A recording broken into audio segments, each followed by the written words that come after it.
Hey everyone, welcome to another edition of Imperial Inspection, where we're looking through Spirit of Rebellion cards. We've gone through all of the villain rare and legendaries and the red heroes, and now we're going to go on to the blue heroes. We'll get started with the characters, starting with the Jedi Acolyte. The Jedi Acolyte is the non-unique character for this set for blue heroes. Comes in at 7 health, so the same health as the Padawan, but 1 extra point of cost. Costs 9 instead of 8. It has a melee face, a 1 focus, a 2 focus, a 1 discard, and a resource face, and says, before you resolve this die, increase its value by 1. That's if it is showing the same symbol as one of your other dice. So this only works on its character dice, not any upgrades you play on it, but could still be a pretty interesting ability. So the first deck I have that this works with is eSnap Acolyte. So it's kind of a mixed bag here. This is really focusing on being a mill deck. So you've got a ton of mill potential here. Your Acolytes could become 2 mills if you have another discard die showing. Snap has 2 dice, so you could have a potential of 6 discard from hand just sitting on your character dice to start with. You're a little bit low in the health total. You're sitting at 22 points of health, but could still be a pretty fun deck. There's another option for that blue mill type, and that's Ray Acolyte, E-Ray. So Ray and Snap have the same cost. You're going to see a lot of interchangeability. This actually plays to the Acolyte's ability a little better, but it eliminates that red color, so you lose things like defensive position and dug in, which are going to be really helpful for keeping guys alive. At the same time, you've got melee faces for your Acolytes to trigger off of in Ray. You've got resource faces and discard faces. So the only thing you're not going to get an advantage on is the focus, and if you get focus, you're usually pretty happy in general. You're sitting a little bit higher in health, 2 extra points at 24 points. Could be a pretty fun deck. You do have things like patience and some new discard events, but like I said, you lose that ability to pull in other red events when you have a mono-colored deck. Alright, the next character is Chirrut. He's seen a lot of flack online. He has 11 points of health. He costs 12 or 16 for the elite version. A lot of his flack has come because he has a mixed damage type. So he has ranged dice or die faces and melee die faces.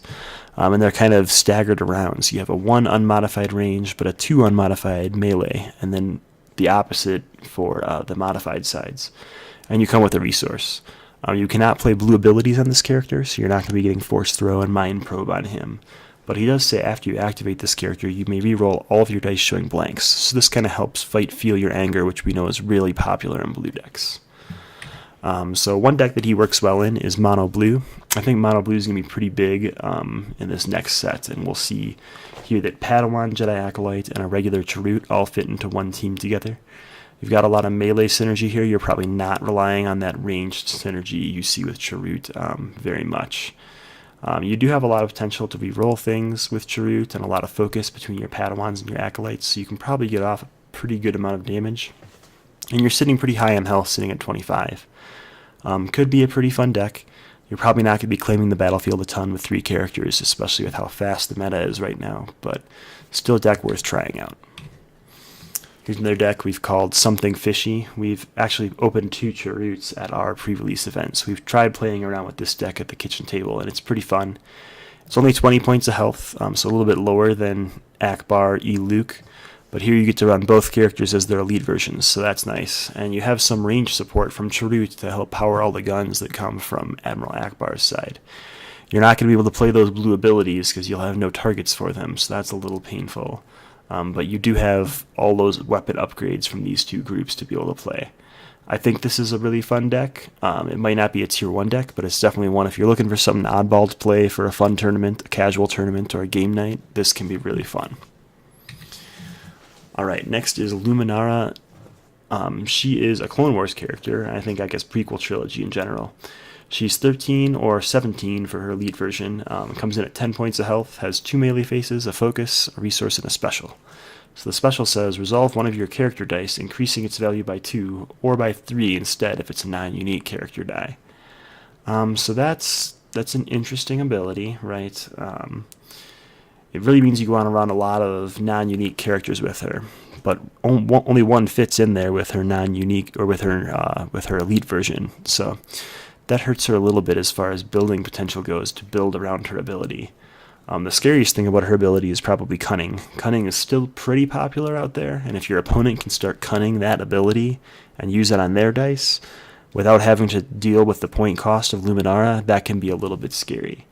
It also means you could run Luminara with two non-unique characters and use your cunning to trigger this on all three of your character dice. So that's kind of a benefit as well. So the first deck that we have with her is taking that same Chirrut deck and just replacing Chirrut with a regular Luminara. I think this deck has a lot of potential. You've got focus all over the place. You can pretty much trigger the Jedi Acolyte's ability on any die type except for discard, just using your character dice, which is pretty cool. And you have two non-uniques to target with Luminara. So imagine you have your Padawan on focus, Luminara on special, and the Acolyte on 2 focus. Well, he's going to increase that to 3 because of the Padawan, and then he's going to increase it by 3 more because of Luminara, which I think is pretty crazy. You could get 6 focus off of that. You'd be losing 2 dice. You'd still have the Padawan's die to focus. You probably wouldn't need to focus that much, but you could, which is pretty cool. You can imagine you could do something similar with melee if you had a 2 melee face on your Padawan, a special on Luminara, and a 1 melee face on your Acolyte. That 1 melee will become 2 melee, and then it'll get increased by 3 from Luminara to strike for 5. Another one here that I have is mixing types. So this uses a Rebel Commando with Luminara. You'd think that mixing damage types doesn't work as well, right? There's a lot of flack for that. We're going to see an upgrade later in this video that might change your mind on that. At the same time, with Luminara's ability, that kind of acts like a modifier, so you can modify those 1 and 2 range damages you have on the Rebel Commando, and it gives you access to 2 damage types. With only 2 characters, you're probably claiming a lot, so you can use things like dug in and defensive position that come along with ranged characters, and at the same time really play around Luminara's ability. One cool thing about her ability is it's resolve one of your character dice, not one of your other character dice. So she can actually use this ability on the other die she rolls in herself. Alright, finally we're on to our legendary blue hero character, Obi-Wan Kenobi. He has 11 points of health, comes in at 16 or 20 points for his elite version, so he's pretty expensive. Time will tell whether his die faces make that worth it or not. So he has a 1 melee and a 3 melee, a 1 focus and a 2 focus. Looks pretty good so far. A resource and a blank, the keyword Guardian, so he can keep people alive by absorbing damage, and then says, before this character is defeated, you may play a blue card from your hand or discard pile for free. So, by guarding things, he's getting closer to triggering that ability, which is pretty cool. But at the same time, if you're investing 20 points or 16 points in him, you probably don't want him to die. So it's a little bit of a, I guess it's not a win more condition, it's a catch-up condition, but at the same time, if you're catching up from being that far behind, it's going to be pretty difficult to swing the game. He does have a couple decks that I think could be fun to run. I really tried to make an Episode 1 theme team that used Obi-Wan and Qui-Gon. It didn't work. With Qui-Gon's cost and Obi-Wan's cost, you end up running 2 non-elite unique characters, and for some reason that just pains me. This is a pretty fun team though, so it's Obi-Wan with Padme, and you can run either one of these characters elite. You can do elite Obi-Wan or elite Padme, and then the other one becomes a regular. So Guardian can be used to keep Padme alive and really push her ability. You could use Obi-Wan's focus to set up more discard and things like that. And then at the same time, you've just got a really good amount of synergy between yellow and blue. You get access to patience and all sorts of things like that. I think this could be a pretty fun team. Time will tell if it's really that competitive. I think if you're going to focus on mill, you need your characters to all focus on mill. But the other thing I found is that focusing on mill alone is really difficult for a deck to win. If you're going to run the mill route, you want to have some kind of dangerous threat like Obi-Wan with that 3 melee face, because if they have a really powerful character that's going to shut down your mill quickly, you can try to use Obi-Wan to get rid of that character, and then you can go back and play your mill game. But first you have to eliminate those powerful threats that could threaten your game. And then I tried to throw the Jedi Acolyte with Obi-Wan. I've played this deck a couple times. The biggest problem is you've only got 18 points of health, so this is like Balatik, General Grievous levels of low health. And it is a pretty fun team still. You've got a lot of synergy for your Acolyte. You can really up the ante with those focus sides. But at the same time, you're really low on health, so you're going to have to really focus on shields and survivability and the things you can get from blue upgrades and events. So finally, we're on to our non-character cards. So we have a rare ship or vehicle, the Delta 7 Interceptor. I'm really excited about this card. He doesn't really fit into a lot of blue decks really well, being range damage. I guess he helps Tarut a little bit. That's the only blue character I can think of that uses range damage, blue hero character. But he does have that vehicle keyword, so if Poe wanted to throw this in a Poe Ray deck or a Poe something else deck, that could be pretty fun. He only costs 3 and has some pretty good sides, damage, focus, shields, rerolls.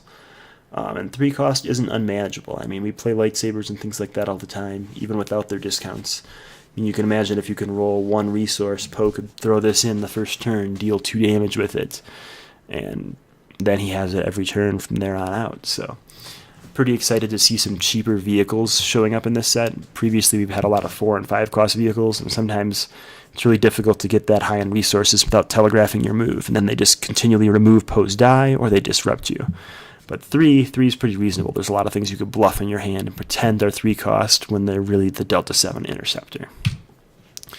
Here's the upgrade I was talking about earlier. So this is the legendary non-character card for blue heroes, and it's the handcrafted light bow.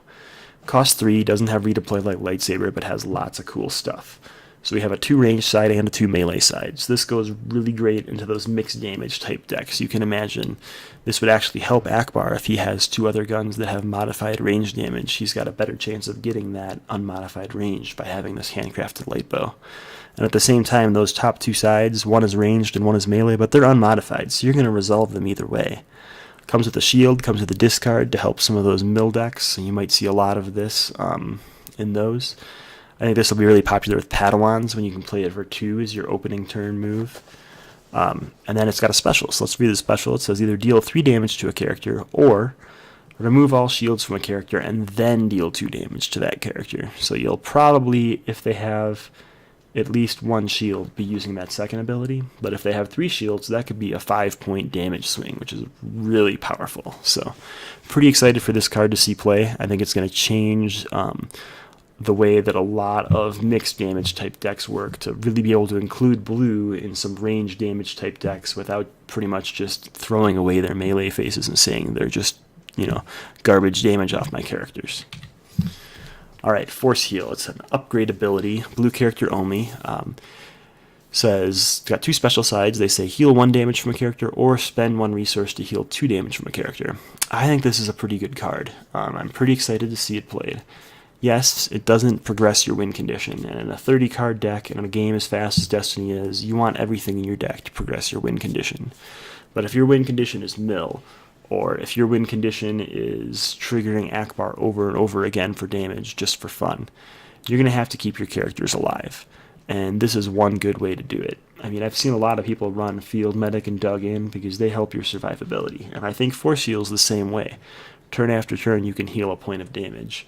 I played against someone on Tabletop Simulator that had a really fun Snap E-Luke deck that used 2 copies of Force Heal, 2 copies of Field Medic. They ran Oda Gunga as their battlefield, and they counted on Snap to let them claim it constantly. I think at one point I had hit Luke for 10 damage, and he healed it all the way throughout the process of the game. So I think that this could be a really powerful defense upgrade, and we don't have a lot of those yet, so I think this is a good addition to blue upgrade choices. Alright, the final blue upgrade is Journals of Ben Kenobi. This is an interesting card. It costs 1, it's unique, so you don't want to really draw 2 of them, it just becomes discard fodder at that point. It has an action, it says remove this die to draw a card. And honestly, that's probably what you're going to use it for. It does have +1 melee, and it has 2 unmodified resources. Then it's got 3 blanks. So, I mean, not the best card in the world, not the worst. Cycling your deck is really powerful, but at the same time, by having 3 blanks, you make yourself really susceptible to feel your anger. You want them to work for the removal, especially if you're blue. Like, a lot of people are investing in deflect and dodge right now, so there's a big advantage to having melee faces on your die. And when you add that blank, you just give Feel Your Anger that much more power. I do think this is a pretty good in a deck that either can take its time, like Snappy Luke, or a deck that doesn't care about claiming, like something that strikes wide. But at the same time, I don't think it's definitely not the best of the 4 non-character blue cards we got for heroes here. Bonus edition for this video, we also are going to look at R2-D2, who's the gray, I call that neutral, but the gray hero rare. He's a 2-cost support with a 1 melee, a 1 focus, a 1 disrupt, a 1 resource, and 2 specials, so no blanks. So what I just said about blanks, R2 doesn't have that problem. And then his special is resolve one of your dice, increasing its value by 1. So it's kind of like a mini Luminara ability. I think he's a pretty cool card. I think he's a little expensive. If R2 is going to be my entire turn, I want a little more out of him. By playing R2, first round of the game or second round of the game, that pretty much tells my opponent that I'm taking a lot of actions and they have their time and can probably claim each turn. That's not what you want to do. I do like the special. I mean, it's kind of like a modifier for any unmodified side you have out there. But at the same time, I would have been really happy if this was a 1-cost R2 and had a blank in there as well. Especially if that blank was the disrupt or one of the specials, I could be okay with that. I do think he has places in a couple decks, like I said earlier, decks that don't need to claim right away or don't need to get all their actions out of the way before their opponent removes them. R2 can be pretty powerful in, but he definitely pales in comparison, in my opinion, to 3PO. He is useful in every team. A +1 modifier can go on any die. He's gray hero, so he can go in any hero team, but probably not the best gray hero support that we've seen. With that, we're done with the blue rare and legendaries and the gray rare and legendary heroes. We'll look at the yellow ones next and then get on to all the commons, uncommons, and battlefield.